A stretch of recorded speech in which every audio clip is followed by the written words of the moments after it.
Good morning to all of you. Myself Bhushan sir from West Champaran Bihar. मैं उम्मीद करता हूँ कि आप लोग बिल्कुल अच्छे होंगे, स्वस्थ होंगे, तंदुरुस्त होंगे। मैं आप लोगों के बीच आज मेडिवल हिस्ट्री के पार्ट 49 लेकर आया हूँ, जो कि इसके पहले वाले पार्ट ऑलरेडी अपलोड कर चुका हूँ। इसके पहले बहुत से सारे मॉडर्न हिस्ट्री, मेडिवल हिस्ट्री और बहुत से सारे फिजिक्स, केमिस्ट्री, बायोलॉजी और फिजिक्स का भी वीडियो मेरे इस चैनल पर पड़ा हुआ है। साथ ही सेम नाम और सेम एड्रेस के साथ आप मेरे फेसबुक पेज पर भी जाइएगा तो मेरे सेम वीडियो पड़ा हुआ है, वहाँ पर भी जाकर आप देख सकते हैं और उस पेज को भी फॉलो कर सकते हैं।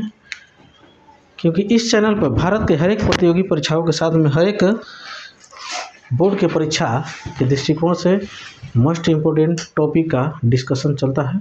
यहाँ पर किसी प्रकार के अदर बात नहीं चलता है।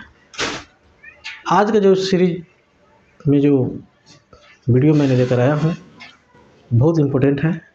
आप मेरे वीडियो में शुरू से अंत तक बने रहिएगा। और अभी तक मेरे चैनल को सब्सक्राइब आप नहीं किए तो मेरे चैनल को सब्सक्राइब कर लीजिए, बेल आइकन को प्रेस कर लीजिए, ताकि आज के बाद जो भी वीडियो आए सबसे पहले आपके पास पहुँचे और आप उसका लाभ उठा सकें। तो इसे लाइक भी कर दीजिए और जाइए सभी मेरे वीडियो को देखिए और उसे भी जाकर शेयर कीजिए और लाइक कीजिए। तो ठीक है, ज़्यादा देर ना करते हुए मैं सेशन को शुरू करने जा रहा हूँ। ये आज का जो सेशन है बालाजी बाजीराव, इनका शासन का 1740 से लेकर 61 तक होता है। कब तक होता है? 1740 से लेकर 61 तक, 17 से 61 तक होता है। ठीक है। बाजीराव को नाना साहब के भी नाम से जाना जाता है। इनके समय में सबसे ज़्यादा अगर शिवाजी के बाद अगर सबसे ज़्यादा अगर विकास मराठा साम्राज्य का हुआ, विस्तार हुआ, तो बालाजी बाजीराव के समय हुआ। इसीलिए मराठा साम्राज्य का शिवाजी के बाद द्वितीय संस्थापक बालाजी बाजीराव को ही माना जाता है। ठीक है। 1749 ईस्वी में वो छत्रपति साहू जी के क्या हो जाता है? मृत्यु हो जाता है। ठीक। और संगोली के संधि के तहत छत्रपति पदों को क्या किया जाता है? समाप्त कर दिया जाता है और मराठा साम्राज्य पूरी तरह पेशवा के क्या हो जाता है? अधीन हो जाता है। क्योंकि पेशवा की मदद से ही, आप लोग को पिछले वीडियो में बताए थे, पेशवा की मदद से ही मराठा साम्राज्य चल रहा था। उसके बाद से एक ऐसे समय है जो कि जब पेशवा के हाथ में मराठा साम्राज्य आ गया, अंतोगतवा एक ऐसे हुआ कि उसी का अधीन भी हो गया। 1752 ईस्वी को झलकी के संधि के तहत हैदराबाद के जो निजाम ने मराठा का अधीनता स्वीकार कर लिया। ठीक है।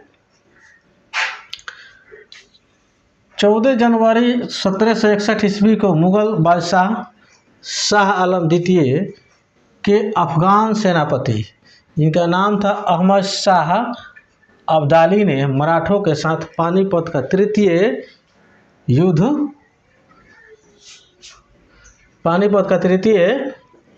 किया। इस युद्ध में मराठा को पूरी तरह का कर दिया, उन्होंने पराजित कर दिया। ठीक है। इस युद्ध में मराठा के तरफ से जो ये युद्ध हो रहा था, पानीपत के तृतीय युद्ध, उसमें मराठा की तरफ से एक वास्तविक सेनापति जिनका नाम था सदाशिवराव। क्या नाम था? सदाशिवराव भाऊ। जबकि नाम मात्र के एक सेनापति विश्वास राव भाऊ था। मराठों को पराजय की खबर सुनकर जब पता चला कि मराठा क्या हो गए? पराजय हो गए, यानी हार गए, तो बालाजी बाजीराव को क्या हो गया? सुनकर मृत्यु हो गया। यानी सुनकर मृत्यु का होगा, नहीं तो ब्रेन हेमरेज हो गया होगा और नहीं तो हार्ट अटैक हो गया होगा। ठीक है।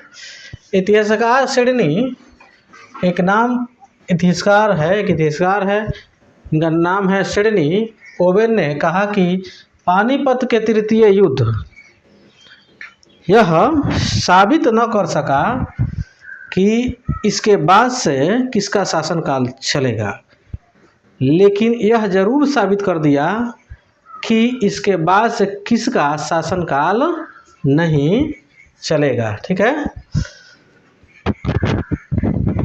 अगला जो है शासक आते हैं माधवराव द्वितीय, जिनका शासन काल रहा था 1773 से लेकर 95 तक। यह कम उम्र के थे। इसकी सहायता देने के लिए एक आते हैं जिनका नाम है बार भाई परिषद। क्या नाम था? बार भाई परिषद। ठीक है, परिषद का गठन किया गया। यह परिषद 12 मंत्रियों का समूह था। ठीक है, इनकी हेल्प करने के लिए 12 मंत्रियों का समूह बनाया गया, जिसमें सबसे प्रमुख थे नाना फडणवीस। क्या थे? नाना फडणवीस तथा महादजी सिंधिया थे। ठीक, रघुनाथ राव ने खुद पेशवा बनने के लिए अंग्रेजों को क्या कर दिए? अंग्रेजों के साथ में 1775 ईस्वी में सूरत के से संधि कर लिए। यानी सोचे जो भाई, अगर हम अंग्रेजों से संधि कर लेते हैं तो हमको पेशवा बना देगा, और पेशवा बना देगा उसके बाद से तो राजकाज मेरा ही होगा। लेकिन ये बात तो अंग्रेज सब पहले सब इस बात को स्वीकार कर लिया, लेकिन बाद में पलटी मार दिया। सब क्या कर दिया? बाद में पलटी मार दिया। जब पलटी मार दिया तो बस अंग्रेज और मराठों के बीच में तनाव चलना शुरू हो गया। जब तनाव चलना शुरू हो गया, यही तनाव आगे चल के आंग्ल और मराठों के युद्ध के कारण बन गया। उसके बाद से सबसे पहले प्रथम आंग्ल मराठा युद्ध होता है, जो कि 1775 से लेकर 82 तक ये युद्ध चलता है। यह युद्ध महादजी सिंधिया के अध्यक्षता में सालाबाई के संधि के तहत क्या हो गया? इसको समाप्त कर दिया गया। इसी संधि के तहत अंग्रेजों ने बार भाई परिषद के मान्यता दिया तथा माधव नारायण द्वितीय को पेशवा क्या कर दिया? स्वीकार कर दिया। इस युद्ध के दौरान बंगाल के गवर्नर कौन थे? जनरल वारेन हेस्टिंग्स थे। कौन थे? बंगाल के गवर्नर कौन थे? Warren Hastings. 1795 ईस्वी में महादजी सिंधिया तथा माधव नारायण द्वितीय का क्या हो गया? मृत्यु हो जाता है। ठीक, मृत्यु हो गया। और अगला पेशवा कौन बन के आता है? बाजीराव द्वितीय आता है। कौन आता है? बाजीराव द्वितीय आता है। ठीक है, बाजीराव द्वितीय देखिए, जो 1795 से लेकर 1818 तक रहता है। यह अंतिम पेशवा था। इसके समय द्वितीय आंग्ल मराठा युद्ध हुआ था। इस पेशवा ने अंग्रेजों के अधीनता को स्वीकार कर लिया था। ये कोई खास ये योद्धा नहीं हुआ, लेकिन बाजीराव जो प्रथम जो था, गजब के खूंखार वो व्यक्ति था। समझिए, ये शिवाजी के बाद उसी का नंबर आता है। अगर मराठा साम्राज्य में अगर शिवाजी के बाद अगर आगे लेके चला गया कोई उस समय मराठा साम्राज्य को, तो समझिए बाजीराव प्रथम। ठीक, उसके बाद से बालाजी महाराज ये आते हैं। ठीक है, तो आज का जो सेशन था बहुत इम्पोर्टेंट है। इस सेशन से बहुत ऑब्जेक्टिव क्वेश्चन बार बार हर एक भारत के प्रतियोगी परीक्षाओं में पूछ लिया जाता है। यदि आप इसका नोट्स बनाते हैं और बारी बारी से हर हमेशा, क्योंकि ज़्यादा समय तक ये चलता नहीं है, 10-10, 5-5 मिनट की वीडियो रहता है। थोड़ा थोड़ा करके एक 2-2 पीस बनाते हुए, कहा जाता है बूंदे बूंदे तालाब बनता है। थोड़ा थोड़ा करके आप इसको बहुत बड़ा नोट्स बना सकते हैं, और आने वाले भारत के हर एक प्रतियोगी परीक्षाओं के साथ साथ हर एक बोर्ड के परीक्षा में अपना सफलता प्राप्त कर सकते हैं। इसके अगले पार्ट में आप लोगों के बीच बहुत जल्द लेकर आ रहा हूँ। तब तक के लिए जय हिंद, जय भारत। क्या